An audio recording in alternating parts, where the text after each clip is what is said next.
வணக்கம் மக்களே, welcome to our channel the night watchman nice years. So இன்னைக்கு நம்ம பார்க்க போற டீம் சன்ரைசர்ஸ் ஹைதராபாத். மேட்சுக்கு அப்புறம் தான் ஏழ்ரை சண்டை பிரச்சனைலாம் ஆரம்பிக்கும்னு நினைச்சேன். இந்த தடவை மேட்சுக்கு முன்னாடியே ஆரம்பிச்சிட்டாங்க.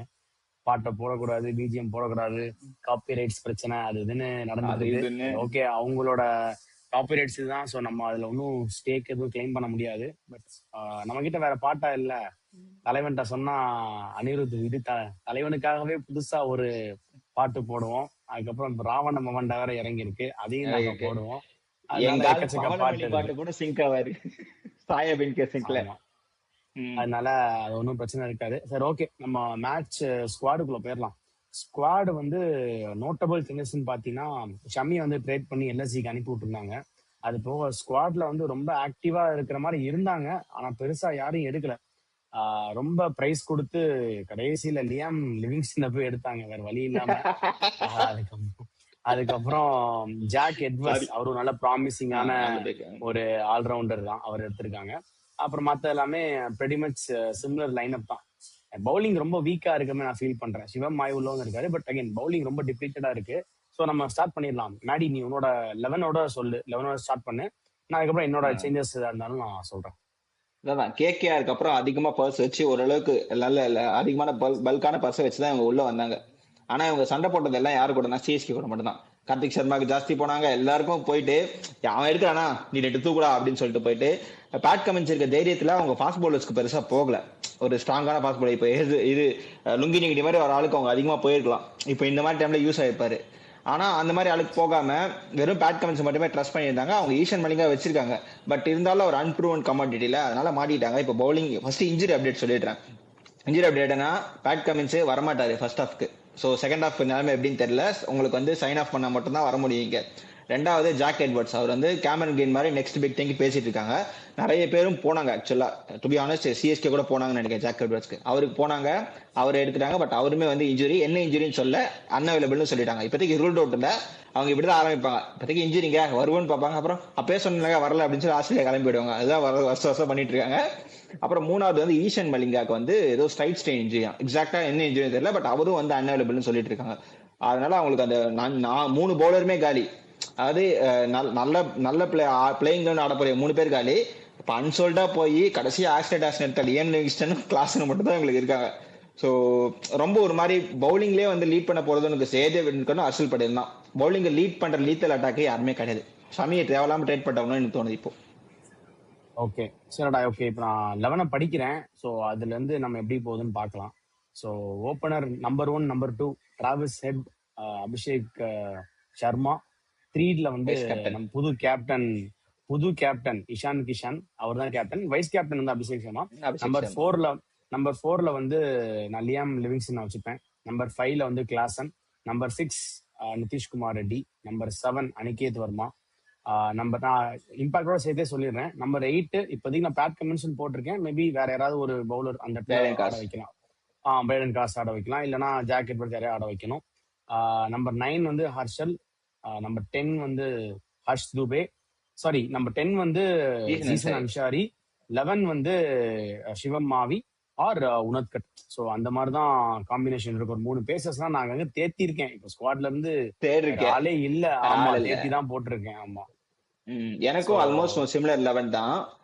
நீ சொன்னதுல வந்து நிதிஷ்குமார் ரெட்டியும் ஆட் பண்ணலாம். பட் இப்ப நான் அந்த அதுலயே சொல்றேன், playing 11லே starting with Abhishek Sharma, Travis head, number 3 Ishan Kishan, number 4ல Klaasen. நான் நம்பர் 5ல சலீலர் ஆடுவேன். ஏன்னா வந்து பயங்கரமான டேலண்ட். இப்ப ரீசெண்டா ஜார்வின் கூட 35 பால் 100 அடிச்சிருக்காரு. கைண்ட் ஆஃப் செம்ம ஹிட்டர். அவங்களுக்கு வந்து டவுன் தி ஆடுறது ஒரு 6 ஹிட்டிங் ஆள் தேவை. ஸோ சலீலர் ஆடலாம். நம்பர் 6 நிதிஷ்குமார் ரெட்டி, அதுக்கப்புறம் அனிகேத் வர்மா. இவங்க 3 பேரை வச்சுக்கிட்டு பாசிபிளி இதுல 2 பேர் ஆடுவாங்கன்னு நினைக்கிறேன். நிதிஷ்குமார் ரெட்டி கண்டிப்பா ஆடுவாங்க.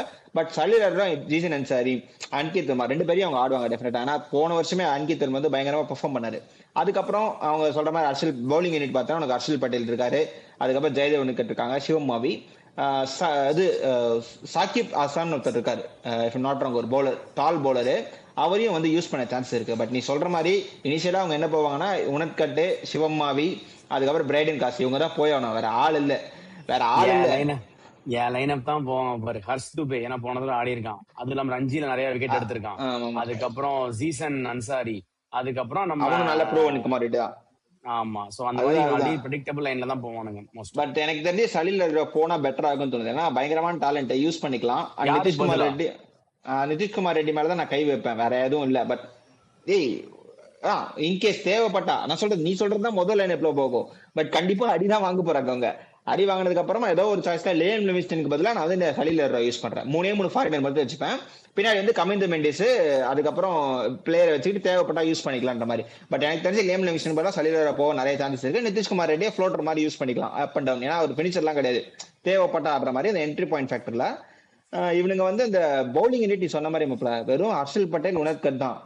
உனத்கட் பத்தி உனக்கே தெரியும், வெறும் slower balls. Harshal Patel slower balls. இவங்க பவர் பிளேல யார் போடுவாங்க? இப்போ பவர் பிளே போலர்ஸும் கிடையாது. ஜேசன் அன்சாரி லெக் ஸ்பின்னர் போட முடியாது.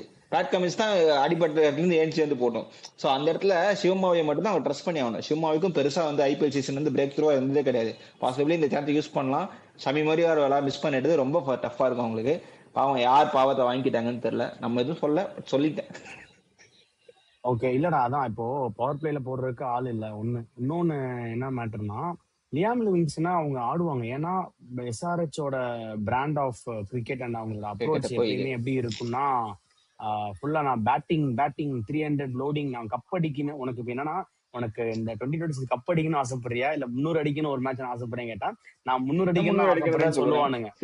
அந்த மாதிரி ஒரு டீம். அதனால அவனுங்க வந்து திரும்ப பேட்டிங் ஹெவியா தான் போறாங்க. ஸோ அதனால எனக்கு கேட்டா லியாம் லிவிங்ஸ்டன் ஆடுவாங்க. அண்ட் ஆல்சோ அவன் பவுலிங்கும் போடுவாங்க. அவனுக்கு 2 லெக் ஸ்பின் ஆஃப் ஸ்பின் ஏதாவது போடுவானால அந்த லியாம் லிவிங்ஸ்டன் ஆடுவாங்க.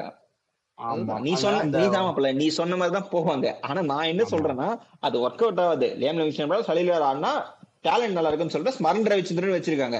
நல்ல லோக்கல் டேலண்ட்ஸ் வச்சிருக்காங்க. பட் எப்படி வந்து பண்ண போறாங்க? ஏன்னா பேட் கமின்ஸ் மாதிரி ஒரு ஹெட் இல்லாதனால இஷான் கிஷனுக்கு கொஞ்சம் தலைவலி. ஏன்னா மொத்த பிரஷர் இருக்கும். பேட் கமின்ஸ் பயங்கரமா லீட் பண்ணாரு. ஏன்னா அந்த வாருக்கு முடிஞ்சு போனதுக்கு அப்புறம் செகண்ட் ஹாஃப்ல பயங்கரமா உனக்கு வந்து ஒர்க் ஆச்சு. ஸோ மற்ற மேட்சஸ்லாம் இங்க வந்து வின் பண்ணாங்க. தலா அஜித்லாம் கூட வந்து சேப்பாக்ல இருந்தாரு. ஸோ அந்த மாதிரி மேட்ச்லாம் வந்து பயங்கரமா வின் பண்ணாங்க. உனக்கு காமிந்த மிண்டி விக்கெட் எடுத்து கொடுத்தாரு. ஸோ அந்த மாதிரி டீம் இருக்கு. பட் பேட் கமின்ஸ் லீட் பண்ற மாதிரி இருக்குமா அப்படின்னு பெரிய கொஸ்டின் மார்க். ஏன்னா இஷான் கிஷனுக்கு leadership role in terms of IPL new. So அதுதான் கொஞ்சம் பெரிய சேலஞ்சா இருக்க போகுது உங்களுக்கு. சரி, ஓகே, இதுதான் மோஸ்ட் அவங்க லைன் அப் இருக்கும். திரும்ப அதே ஹைதராபாத்ல வந்து ரோட்ல வந்து பேட்டிங் ரொம்ப ஹெவியா டிபெண்ட் பண்ணி போறாங்க. மேபி அவங்க பவுலர்ஸ் வந்து கொஞ்சம் சப்போர்ட் பண்ணாங்கன்னா, நான் பேட்டிங் நான் சேஸ் பண்ணி நான் எவ்வளவு இருந்தாலும் அடிச்சு முடிச்சுக்கிறேன் அப்படின்ட்டு சிம்பிள் காட்ட போறாரு அபிஷேக் சர்மா. ஸோ அப்படிதான் இருக்கும். ஓகே, இப்போ overall team analysis, team score card வந்துடலாம். அவுட் ஆஃப் 100 நீ எவ்வளவு கொடுப்ப இந்த டீமுக்கு பேஸ்ட் ஆன் காம்போசிஷன்ஸ் எல்லாம் சேர்த்து? அண்ட் பிளே ஆஃப் போவாங்களா மாட்டாங்களா அதையும் சொல்லிடு. நீ என் வழியே கொடுக்குற.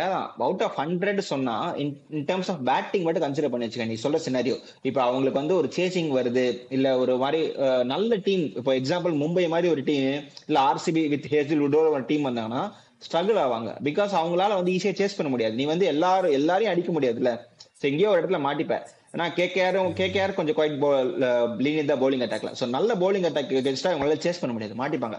இப்போ யாராவது ஒருத்தர் மாட்டுறான், இல்ல 2 வீக் லிங்க் இருக்குன்னா அவங்க வந்து கிளியர் பண்ண முடியும். எக்ஸ்போசிங் இப்போ இஷான் கிஷனும் அபிஷேக் சர்மாவும் கண்டிப்பா இருந்தாகணும். டிராவிஸ் ஹெட் வந்து ஃப்ரீ விக்கெட் தான். லைக் ஃப்ரீ விக்கெட் அவர் அடிச்சா மேட்ச் முடிச்சுவாரு. ஏன்னா உங்களுக்கு எல்லா மேட்சும் கன்சிடென்டா டிராவிஸ் ஹெட் அடிக்க போறது இல்லை. T20ல அவரு கண்ணை மூடிட்டு அடிக்க போறாரு. ஒரு 2-3 மேட்ச் உங்களுக்கு சோலோவா வின் பண்ணி கொடுத்துறாரு.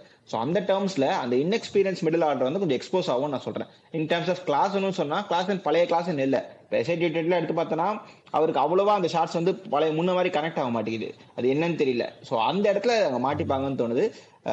நான் வந்து அவுட் ஆஃப் 100 60 அப்படிதான் கொடுப்பேன். ஏன்னா அவங்க பேட்டிங்கை பிலீவ் பண்ணி ஒரு அந்த 300 அடிக்கணும்னு மறுபடியும் ரோடு தான் போட போறாங்க.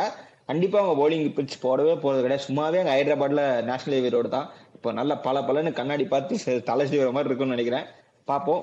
பிளே ஆஃப் வந்து கஷ்டம் தான் மாப்பிள்ள. பேட் கமின்ஸ் ஒரு வேளை வந்து அந்த ரிவாம்ப் நடந்தா சான்சஸ் இருக்கு. பட் இல்லைனா ரொம்ப டிஃபிகல்ட் டு கிராக். ஏன்னா உங்களுக்கு ஸ்ட்ரைக் பவுலரே கிடையாது. நீ யாருக்கிட்ட பவர் பிளே பவுலிங் கொடுப்பேன்? அபிஷேக் சர்மா தான் வந்து போட போறான்னு நினைக்கிறேன். எனக்கு தெரிஞ்சு கொடுங்கடா நானே போட்டுக்கிறேன் ஆள் இல்லைன்னு சொல்லிட்டு. ஸ்ட்ரைக் பவுலர்ஸ் இல்லாதனால டெத் பவுலர்ஸ் 2 பேரை வச்சு ஸ்ட்ரைக் பண்ணனா it will be difficult to crack the கோடுன்னு சொல்லிட்டு பார்ப்போம். ஓகே, ஆமா, அதுதான். இப்போ பவுலர்ஸ் வந்து யாருமே இல்ல. அண்ட் எல்லாமே நியூபீஸா இருக்காங்க. சிவமாவி, அப்புறம் சகிப் ஹசன் சொல்லிட்டு ஒரு கொல்கட்டா பேசர், பீகார் பிளேயர்.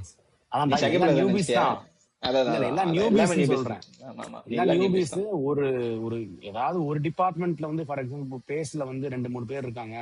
ஸ்பின்ல மட்டும் நியூபினா அட்ஜஸ்ட் பண்ணிக்கலாம், இல்ல ஸ்பின்ல நியூபிஸ் எல்லாமே இருக்காங்க, நியூ. ஏதாவது ஒன்று ஃபுல் மூணு ஹர்ஷல் பட்டேலே அவரு பவர் பிளே எல்லாம் போட்டா பொழந்துருவாங்க போட்டு. நீ டெத் ஓவர்லயே போட்டு ஏமாத்தா, அதுவும் அடி பயங்கரமா வாங்குவாரு, 2 3 விக்கெட் எடுத்துருவாரு அப்படி இப்படின்னு பார்த்தா. மத்தபடி அவர் இப்ப டீமுக்கால ஆட மாட்டார், பர்பிள் கேப்புக்காண்டி தான் ஆடிட்டு இருக்காரு இப்ப ஹர்ஷல் பட்டேல் ரொம்ப வருஷமாவே. ஸோ ஹர்ஷல் பட்டேலை நம்பி வந்து நம்ம ஒரு டீம் எல்லாம் இறங்க வந்து ரொம்ப ஹை ரிஸ்க். ஹர்ஷல் பட்டேல் தான் லீடிங் பவுலரே இந்த டீம்லன்னா டீமை பார்த்துக்கோங்க. உனத்கட்டுக்கெல்லாம் டைம் முடிஞ்சு போச்சு, ரொம்ப நாள் ஆச்சு அவர்லாம் வந்து இது பண்ணி. அவர்லாம் டிபெண்ட் பண்ணி போக முடியாது, அண்ட் ரொம்ப இன்எக்ஸ்பீரியன்ஸ்டா இருக்காங்க. ஸ்டில் பேட்டிங் ரொம்ப ஹெவியா இருக்கனால அகைன் கம்ப்ளீட்டா ஒன் டைமென்ஷனலா இருக்கும். ஸோ எப்படி போகுதுன்னு பார்ப்போம். நான் என்னோட ப்ரெடிக்ஷனை நான் லாஸ்டா கொடுக்குறேன். ஸோ இதுதான் நம்ம டீம் எஸ்ஆர்ஹெச்சோட review. So thank you so much. இதை நம்ம கடையை முடிச்சுக்கலாம். அடுத்து நம்ம எக்ஸைட்டிங் டீம் சரியா வந்துட்டு இருக்கு. ஸோ அடுத்த டீம்ல நம்ம சந்திக்கலாம். பாய்.